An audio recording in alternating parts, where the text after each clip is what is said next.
Think back to your grandparents' kitchen. Do you remember the smells, the simplicity? Behind that comfort was a secret that our modern world has completely forgotten. In 1929, when the Great Depression struck, there were no government bailouts for the average family. There were no EBT cards, no 24-hour drive-thrus, and certainly no Amazon deliveries bringing groceries to the doorstep. When the banks collapsed and the Dust Bowl swallowed the farms, millions of people were left with one terrifying question: how will we eat tomorrow? Yet many of them didn't just survive, they thrived. They didn't have refrigerators, but their larders were always full. They didn't have pharmacies, yet they stayed healthy. Today, we panic if the Wi-Fi goes down for an hour or if our favorite brand of coffee is out of stock.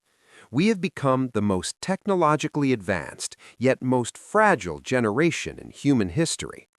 We are entirely dependent on a just-in-time supply chain that is showing deep cracks. But what if I told you that the key to your future security isn't hidden in a high-tech bunker, but in the yellowed pages of a 100-year-old diary? Today, we're going back in time to rediscover the lost ways of self-reliance, starting with a meal that kept a generation alive when the world stood still.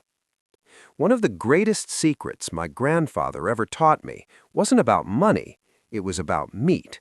He called it the ultimate survival food. You might know it as pemmican. Developed by the indigenous peoples of North America and later adopted by frontiersmen and polar explorers, pemmican is a concentrated mixture of fat and protein. But here is the part that boggles the modern mind.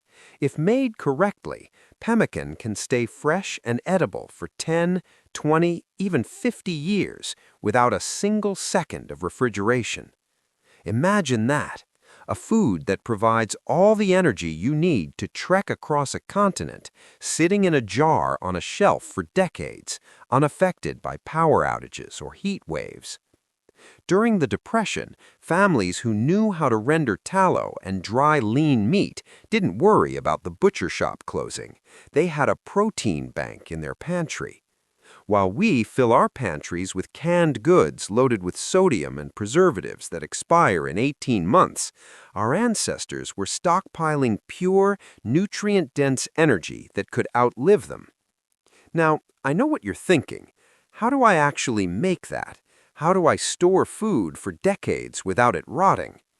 I realized that these skills were disappearing with our elders. That's why I've spent years documenting these exact methods, not just for food, but for medicine and home security. I've put everything into a single resource list I call the Survival Library. It includes the famous Lost Survival Foods Guide, which contains the exact recipe for pemmican and dozens of other forever foods.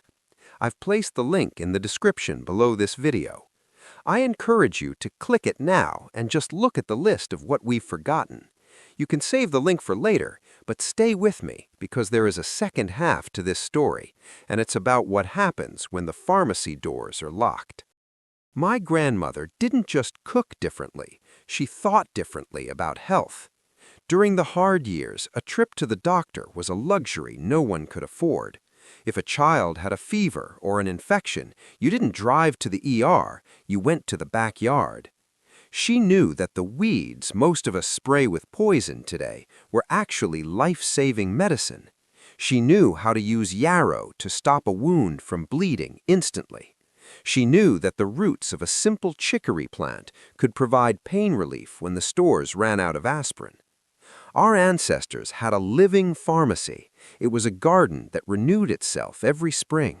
It was immune to inflation, immune to shipping strikes, and it didn't require a prescription. Today, 90% of our essential medications are made overseas. If those ships stop, the local pharmacy clears out in 48 hours.